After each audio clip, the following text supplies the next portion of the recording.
اعوذ باللہ من الشیطان الرجیم، بسم اللہ الرحمن الرحیم۔ سورۃ فاتحہ قرآن مجید کی پہلی سورت ہے۔ سورۃ فاتحہ کو سورۃ شفا بھی کہا جاتا ہے۔ سورۃ فاتحہ کی 7 آیات ہیں۔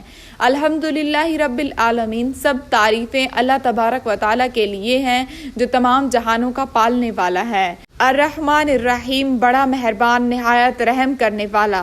مالک یوم الدین، بدلے کے دن یعنی قیامت کا مالک۔ ایاک نعبد و ایاک نستعین، ہم صرف تیری ہی عبادت کرتے ہیں اور صرف تجھ ہی سے مدد چاہتے ہیں۔ اہدنا الصراط المستقیم، ہمیں سیدھی اور سچی راہ دکھا۔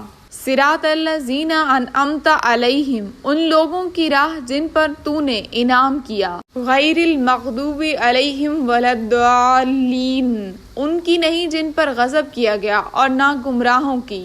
یا اللہ، ہمیں سیدھا راستہ دکھا، ان لوگوں کا راستہ جن پر تو نے اپنا انعام کیا، نہ کہ ان لوگوں کا راستہ جن پر تو نے غضب کیا۔ آمین ثم آمین۔